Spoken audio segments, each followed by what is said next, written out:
사랑하는 성도 여러분, 우리는 해마다 고난주간을 지키고 또 고난주간이 시작되는 이 주일을 종려주일로 지킵니다. 예수님께서 고난 당하시기 위하여 예루살렘 성으로 입성하실 때에 예수님을 환영하는 무리들이 손에 종려나무 가지를 들고 흔들었다고 해서 우리는 이 고난주간이 시작되는 주일을 보편적으로 종려주일이라고 칭하면서 그렇게 지킵니다. 그런데 여러분, 교회는 왜 예수님께서 당하신 이 고난을 기념하는 것일까요? 뭔가 영광스러운 사건도 아니고 세상이 볼 때에 주목할 만한, 그렇게 부러워할 만한 사건도 아닌데 말입니다. 그 이유는 먼저는 성경이 예수님의 고난을 상당히 강조하기 때문입니다. 성경은 예수님께서 이 땅에 오셔서 자기 백성들을 구원하시려는데 어떻게 하다 보니 고난이 필요하더라, 십자가도 지게 되더라, 그런 식으로 말하지 않습니다. 예수님께서 이 땅에 오시기에 아주 오래전부터 시편이나 이사야 같은 성경을 보면 이미 예수님께서 이 땅에 오셔서 고난 받으실 것들을 아주 오래전부터 예언하였습니다. 예수님 스스로도 자신이 사역하시면서 제자들에게 가르침을 주시면서 자신이 고난과 죽음을 당할 것이라는 가르침을 계속 주셨습니다. 예수님 스스로도 자신이 이 땅에 오신 목적 자체를 고난 때문에 오셨다라고 말씀하십니다. 우리가 잘 아는 마태복음 20장 28절을 우리 한번 같이 읽도록 하겠습니다. 앞에 화면을 보시면서 같이 읽겠습니다. 시작. 인자가 온 것은 섬김을 받으려 함이 아니라 도리어 섬기려 하고 자기 목숨을 많은 대속물로 주려 함이니라. 예수님께서는 자신이 대속물이 되기 위하여 이 땅에 오셨다는 것을 이미 잘 알고 계셨다는 겁니다. 이후에 예수님을 증언하는 사도들 역시도 복음을 전할 때마다 예수님께서 당하신 고난을 강조합니다. 특히 바울은 예수님의 고난은 말씀이 성취된 것이라 이렇게 가르칩니다. 우리 고린도전서 15장 3절 말씀인데 같이 한번 읽겠습니다. 내가 받은 것을 먼저 너희에게 전하였노니 이는 성경대로 그리스도께서 우리 죄를 위하여 죽으시고, 예수님께서 성경대로 죽으셨다라고 합니다. 성경의 가르침대로, 성경에서 이미 예언한 대로 예수님께서 고난 당하셨기 때문에 그것은 말씀이 성취된 것이다 라고 합니다. 이처럼 성경이 예수님의 고난을 구약이든 신약이든 계속적으로 강조할 뿐만 아니라 나아가 교회의 역사 가운데서도 우리의 신앙의 선배들, 유력한 신학자들도 성경의 가르침을 따라서 예수님의 고난을 상당히 중요하게 여겼습니다. 특히 신앙의 선배들이 작성했던 신앙 고백서나 또 교리 문답서를 보면 모두가 예수님의 고난, 예수님의 낮아지심을 중요하게 다루고 또 그 의미를 비교적 자세하게 가르칩니다. 우리가 주일마다 외우는 이렇게 갖게 고백하는 사도신경에서도 예수 그리스도에 대한 고백할 때 그 중에 절반은 예수님의 고난, 예수님의 낮아지심입니다. 이처럼 예수님의 고난은 비록 세상의 눈으로 볼 때에는 뭔가 드러내기보다 감추어야만 할 것 같고, 예수님을 자랑할 만한 근거라기보다는 뭔가 예수님에 대하여 수치스럽고 나약함의 증거인 것 같지만, 성경은 예수님이 당하신 고난을 강조하고 예수님도 또 사도들도 강조하여 전했고, 교회의 역사 속에서도 예수님의 고난은 계속적으로 증거되고 가르쳐졌습니다. 그러면 과연 고난이 자랑이 될 수 있는가? 고난이 왜 그렇게 드러낼 만한 자랑거리인가 하는 의문이 들 수 있는데, 또 이것을 잘 가르쳐주는 구절이 빌립보서 2장 말씀입니다. 6절부터 8절 말씀인데 우리 한번 같이 읽도록 하겠습니다. 시작.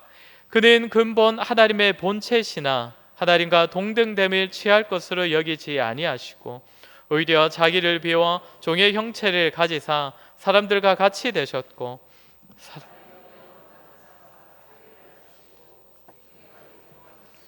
곧 십자가에 죽으심이라. 예수님의 고난을 잘 설명해 주는 구절입니다. 하나님이시지만 하나님 되심을 다 내려놓으시고 사람들과 같이 되셨고, 사람들이 되셔서도 더 낮아지셨다고 합니다. 그리고 이 내용에서 이어지는 내용이 예수님께서 이렇게까지 고난을 받으신 이유가 무엇인가, 복종하심으로써 어떤 결과가 일어났는가에 대하여서 이제 가르쳐 주는데, 이제 9절부터 11절도 계속적으로 한번 같이 읽어보도록 하겠습니다. 읽겠습니다. 시작.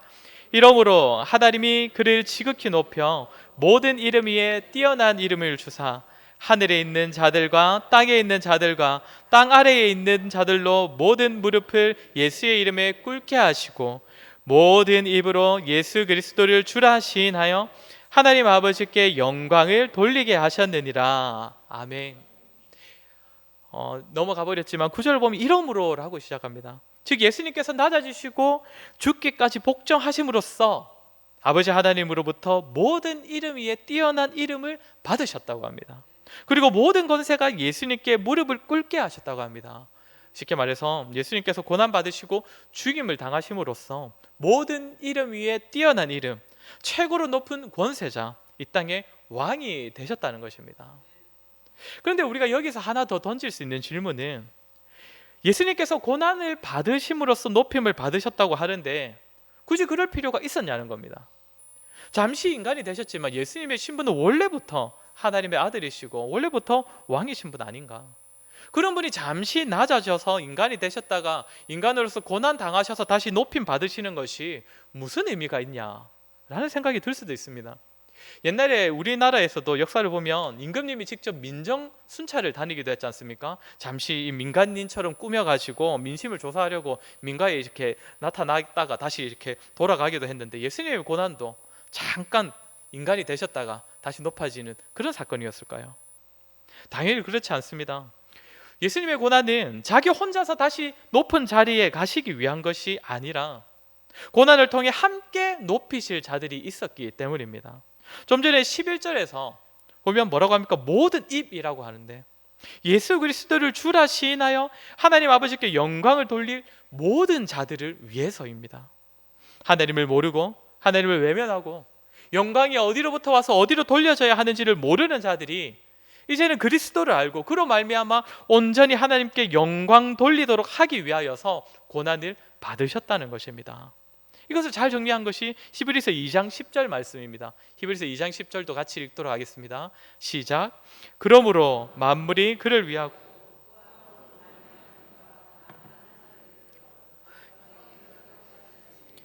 그들의 구원의 창시자를 고난을 통하여 온전하게 하심이 합당하도다. 아멘. 많은 아들들을 이끌어 영광의 자리에 들어가게 하시기 위하여 예수님께서 고난을 당하셨다는 겁니다. 구원의 창시자이신 그분께서 많은 아들들을 구원으로 인도하시고 나아가 영광의 자리까지 높이시기 위하여 고난을 받으신 것입니다. 즉 예수님이 당하신 고난은 예수님 자신만이 높아지신 사건이 아니라 저와 여러분 우리가 높아지도록, 우리를 영광의 자리로 높이시기 위한 것이었습니다. 예수님의 고난으로 인하여 우리의 신분, 우리의 위치, 우리 인생의 결과가 모두 다 달라졌습니다. 여러분 믿으십니까? 이를 위해 예수님께서 고난 받으신 것이기에, 성경은 예수님의 고난을 강조하고 성경이 매우 강조하고 예수님과 사도들도 강조하고 믿음의 선배들도 교리와 신앙 고백으로 만들어서 계속적으로 고백하고 배우도록 했던 것입니다. 이것이 예수님의 고난에 대한 성경의 전체적인 가르침이자 핵심 가르침입니다.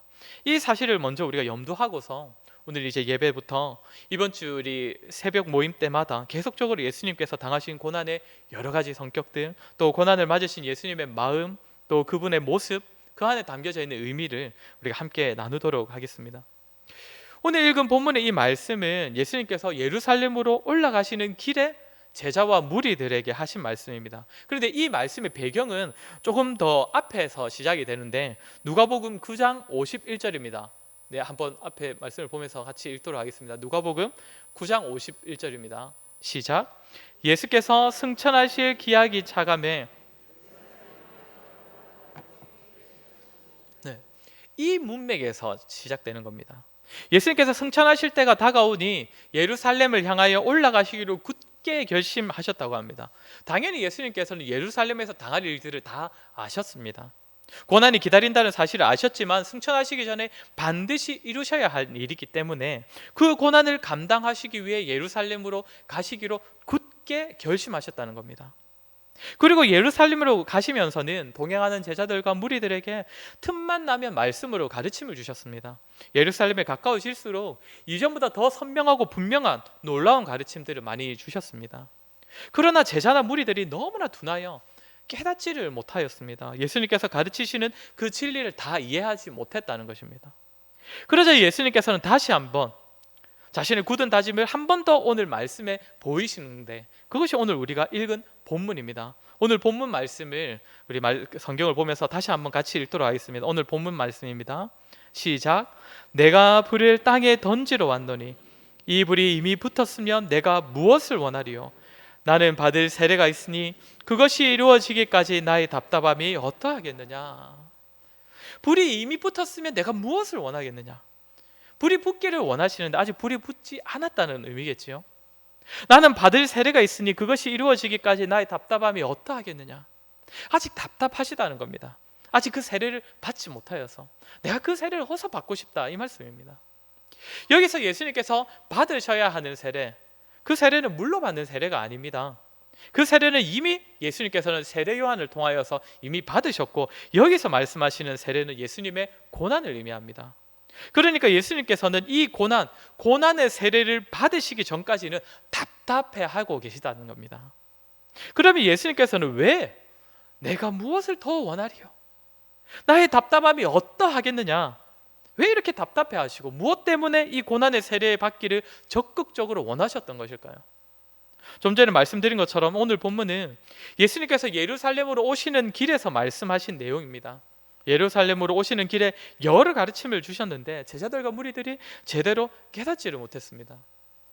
누가복음 12장에는 두 가지 질문이 나오는데, 하나는 무리 중 한 사람이 예수님께 선생님, 내 형을 명하여 유산을 나와 나누게 하소서, 이런 얘기를 하고 있고, 또 하나는 베드로가 주께서 이 비유를 하심이 우리에게 하시는 것입니까? 아니면 모든 사람에게 하시는 것입니까? 라는 질문을 합니다. 이 두 가지 질문이 나오는데, 먼저 무리 중 한 사람이 던진 이 질문에 앞서서 예수님께서 어떤 가르침을 주시냐면, 아주 길게 있지만 대충 요약하면, 사람 앞에서 나를 시인하면 인자도 하나님의 사자들 앞에서 그가 섰을 때 그를 시인할 것이요, 부인하면 부인을 당하리라, 이런 가르침을 주십니다. 예수님께서 어떤 분이신지와 그분을 믿는 자에게 장차 일어날 일들을 가르쳐 주시고 장래에 어떻게 해야 될지, 이런 가르침을 주시는데, 무리 중 한 사람의 질문이 무엇이라 했습니까? 선생님, 내 형을 명하여 유산을 나와 나누게 하소서. 예수님께서 그저 선생이나 사회에서 빈번하게 발생하는 그런 문제를 지혜롭게 잘 해결할 수 있는 그런 가르침을 주시는 그런 분 정도로 여기고, 그렇기 때문에 장래에 있을 일에 대하여 예수님께서 가르침을 주시는데도 그 사람은 여전히 이 땅의 문제에만 주목하여 예수님께 질문을 하고 있는 것입니다. 사실 베드로의 질문도 역시 다르지 않습니다. 예수님께서 깨어서 준비하라, 그런 종은 복이 있다, 이런 가르침을 계속 주시는데, 베드로는 이 비유가 도대체 누구를 위한 것입니까? 라는 질문을 하고 있습니다. 베드로 역시 주님께서 가르치신 그 내용들을 제대로 이해하지 못하였다는 것입니다. 이런 가운데 하시는 예수님의 말씀이 오늘 본문입니다. 불이 이미 붙었으면 내가 뭘 더 원하겠느냐? 성경에서 불은 다 태워버림으로써 정결하게 만들어내는 그런 존재를 의미합니다. 더 구체적으로 여기서의 불은 성령의 역사로 태워지는 것을 의미합니다. 성령께서 오셔서 사람의 마음에 역사하실 때에 그 안에 더러운 것을 태우시고 어두운 눈을 밝히시고 무지한 마음을 뒤집으실 때에 진리를 깨닫게 되고, 무엇보다 예수님께서 가르치신 것과 또 예수님께서 하신 일들을 깨닫게 될 것인데, 이것을 불이 붙어야 한다고 예수님께서 표현을 하시는 것입니다. 즉 예수님께서는 이 불이 붙기를, 이 불을 주시기를 간절히 원하시는 겁니다. 사람들의 심령을 태워서 새롭게 하실 그 성령을 주시고 싶으신 주님의 간절한 마음이 오늘 본문의 이 말씀인 것입니다. 그런데 그 성령께서, 그 불이신 성령께서 불을 붙이러 오시려면 어떻게 돼야 합니까? 예수님께서 요한복음 16장에서 뭐라고 가르치셨습니까? 내가 떠나가지 아니하면 보혜사가 너에게 오시지 아니할 것이요, 그렇게 말씀하십니다. 성령께서 오시려면 예수님께서 떠나야 하신다는 것입니다. 그러니 예수님께서는 자신이 받을 이 세례, 고난의 세례를 받기까지 답답해 하셨던 것입니다. 내가 무엇을 더 원하겠느냐라고 말씀을 하셨던 것입니다. 무지하고 깨닫지 못하는 이 백성들을 진리 가운데로 이끄시기를 원하시는데, 그런 마음이 있으신데 이 일은 예수님의 고난이 없이는 결코 이루어질 수 없기 때문입니다. 그렇기에 내가 이 고난의 세례를 받기까지 나의 답답함이 어떠하겠느냐? 무지한 사람들을 위하는 마음, 그들을 깨닫게 하시길 원하는 마음, 그들을 깨우치셔서 눈을 밝혀주고 싶은 그 예수님의 마음이, 그 열심이 예수님께서 고난을 향하여 가시는 그 예루살렘의 그 여정에, 그리고 오늘 본문 말씀에 다 담겨 있는 것입니다. 또 하나 기억할 것은 예수님께서는 고난을 세례로 표현을 하셨다는 겁니다. 세례는 하나님께서 주시는 새 생명, 또 거듭남을 상징하기도 하지만 사실 그 전에 세례는 죽음을 의미합니다. 아시다시피 우리는 세례를 시행할 때에 집례자가 물을 한 손에 한 움큼 떠서 사람에게 붓는 식으로 이렇게 세례를 시행하지만, 본래 세례는 침례라는 것을 다들 아실 것입니다. 강에서 또는 교회 지하에 미리 만들어진 그 침례조에서 그렇게 세례 받는 사람이 완전히 물에 다 잠기도록 했다가 다시 건짐 받는 식으로 그렇게 세례식을 거행을 합니다. 본래 자신은 죄로 인하여 죽은 자였다는 그 사실과, 또 거기로부터 다시 건짐 받았음을 물 안에 잠기고 더 건짐 받는 것을 통하여서 그렇게 직접 경험하도록 만드는 것입니다. 이처럼 세례는 죽음을 의미하는데, 예수님께서 자신이 받으실 고난을 세례로 표현하셨다는 것은 결국 예수님께서 당하실 그 고난이 죽음이라는 사실을 다 아셨다는 것입니다. 예수님께서는 이미 자신의 죽음에 대하여서도 이미 자주 말씀하셨습니다. 우리가 2주 전에 그 성전에 관한 말씀을 잠깐 언급했을 때 예수님께서 뭐라고 하셨다 했습니까? 너희가 이 성전을 헐라 내가 사흘 만에 일으키리라. 성전인 자신이 파괴되는 것, 자신이 패하여지는 그 죽음을 맞을 것이라는 것을 말씀하신 것입니다.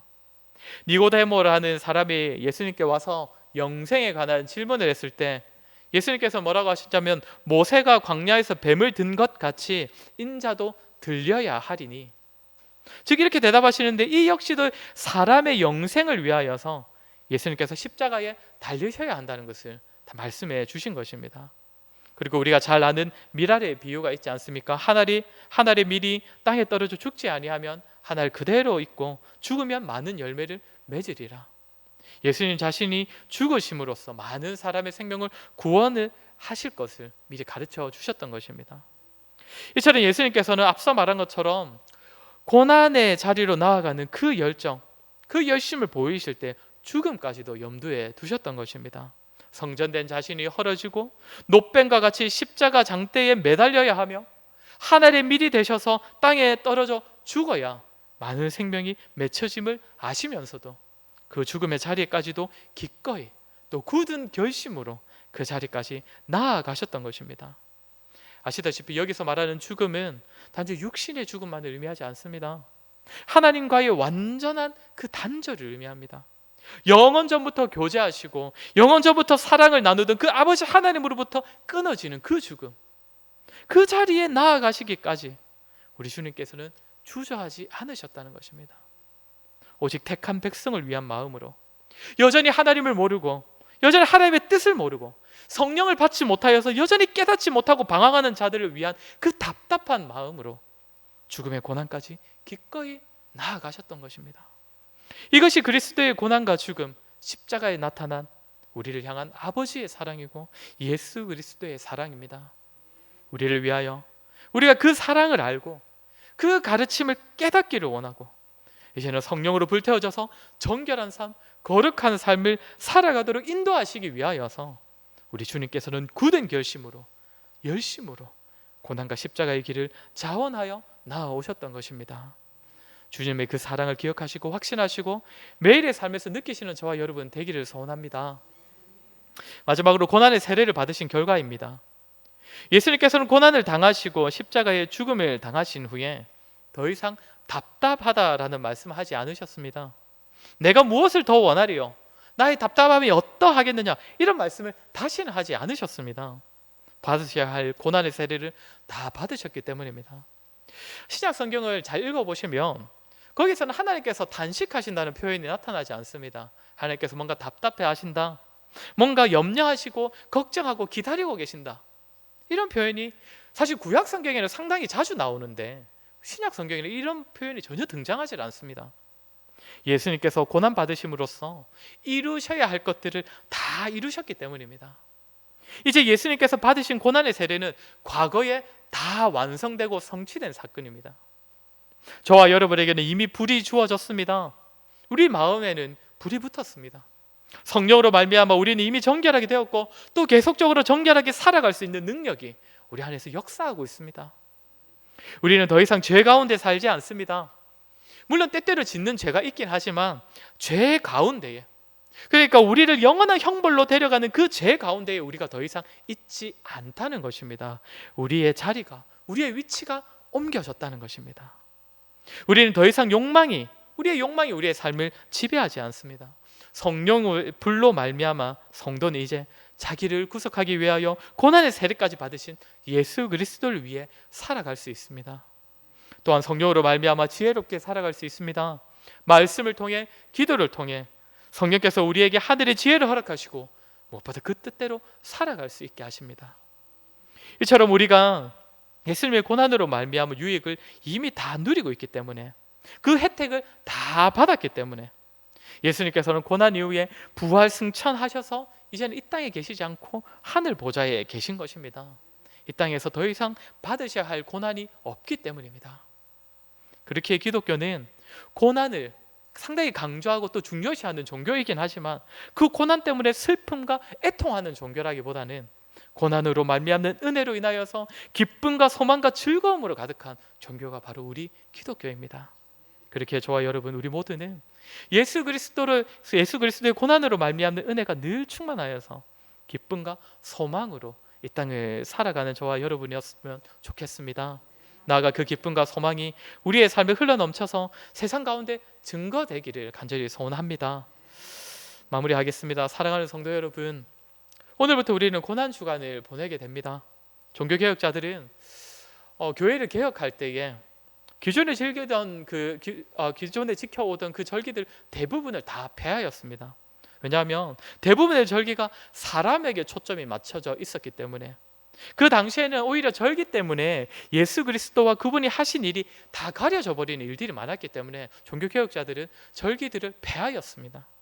그래서 종교개혁자들은 절기를 지키기보다 절기들이 나타내는 그 의미를 이미 있는 주일 예배에 더 잘 담아내기를 그렇게 의도했습니다. 절기를 지킬수록 절기가 아닌 일반적인 주일은 상대적으로 의미가 없어 보이기 시작했기 때문입니다.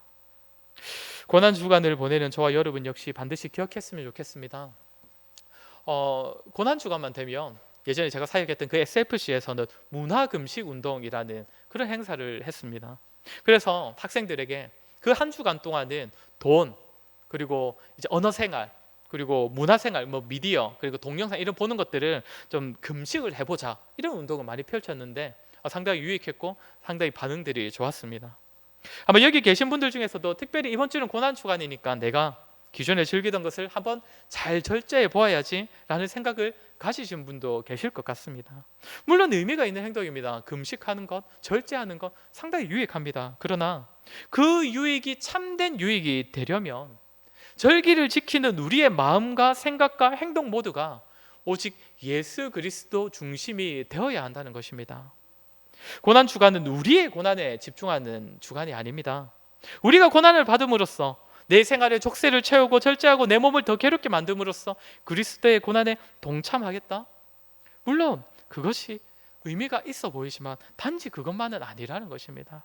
금식을 하더라도 절제를 하더라도 우리는 예수 그리스도의 고난을 더 바라보고 집중하고 그 고난을 되새기기 위하여서 우리가 그 고난에 동참을 하는 것입니다. 또한 고난 주간은 예수님께서 당하신 고난을 불쌍히 여기는 주간도 아닙니다. 우리는 고난 주간이 되면 이따금씩 예수님께서 당하신 그 고난에 대하여 또 죽임에 대하여서 이렇게 만들어진 그 동영상을 한 번씩 접하기도 하지 않습니까? 예수님의 고난을 생생하게 접할 수 있다는 측면에서 좋기도 하지만 그 고난을 너무 감정적으로만 받아들이고 마치 예수님을 불쌍히 여기고 미안해하는 그런 마음으로 고난 주간을 보내기도 하는데, 그건 역시도 올바른 자세가 아닙니다. 우리가 고난 주간을 보내면서 왜 눈물을 흘립니까? 예수님께서 불쌍해서입니까? 그것이 아닙니다. 예수님께서 그 당하시는 그 고난을 볼 때마다 하나님이신 예수님이 십자가에 달릴 수밖에 없도록 만들었던 우리의 죄 때문입니다. 우리의 죄의 비참함을 바라보면서 여전히 그 사실을 알면서도 이 땅에서 죄를 짓고 살아갈 수밖에 없는 우리의 모습을 보면서 정말 애통해하는 마음을 가지면서 우리가 눈물을 흘리는 것입니다. 그리고 그렇게 비참한 삶을 살아가고 있는, 여전히 죄 가운데 살아가고 있는 우리를 향하여 베풀어 주신 아버지 하나님의 사랑에 대하여서 감사의 눈물을 흘리는 것입니다. 우리가 정말 어떻게 이 고난 주간을 보내야 할지를 좀 잘 기억하시면서 다시금 예수 그리스도의 공로를 더 값진 것으로 여기는 그 한 주간이 이 고난 주간이 되어야 할 것입니다. 사랑하는 성도 여러분, 이번 한 주를 보내시면서 각자의 자리에서 예수 그리스도의 고난을 깊이 묵상하시되 우리 자신의 죄인됨과 그런 우리를 위하여 베풀어 주신 예수 그리스도의 그 십자가 사랑이 얼마나 값지고 놀라운지를 다시 한번 깊이 깨닫는, 깊이 묵상하는 귀한 한 주간 되기를 소원합니다. 우리 이 시간에 한번 말씀을 기억하며 같이 기도했으면 좋겠습니다. 우리 오늘 들은 말씀처럼 우리 이번 한 주 우리가 고난 주간을 보내게 될 것인데, 하나님, 우리가 예수님의 고난을 묵상할 때마다 먼저 우리 자신의 죄인됨, 우리가 얼마나 비참한 죄인인지를 깊이 깨닫게 하여 주십시오. 그래서 여전히 죄 가운데 살고 있는 우리 자신을 안타까워하며 애통해하며 다시 한번 죄에서부터 돌이키고자 다짐하는 이번 한 주가 되게 하여 주십시오. 또한 나아가 그러한 비참한 우리의 죄를 위하여서 예수 그리스도 자신의 사랑하는 아들을 이 땅 가운데 보내신 그 아버지 하나님의 사랑이 얼마나 크고 값진지를 깊이 깨닫고 또 우리 마음에 새기는 귀한 시간 되게 하여 주십시오. 또 나아가 이제 예수 그리스도께서 고난 당하심으로써 성령의 불이 우리 가운데 주어졌사오니 이제는 우리 뜻과 우리의 욕심과 우리 자신의 만족을 위해 살아가는 것이 아니라 우리 안에 내주하시는 예수 그 성령 하나님의 음성에 귀 기울이며 그 성령의 뜻을 쫓아 살아가는 우리가 되게 해달라고, 그렇게 다짐하고 우리가 그렇게 변화되는 이번 한 주가 되게 해달라고 같이 기도했으면 좋겠습니다. 기도하겠습니다.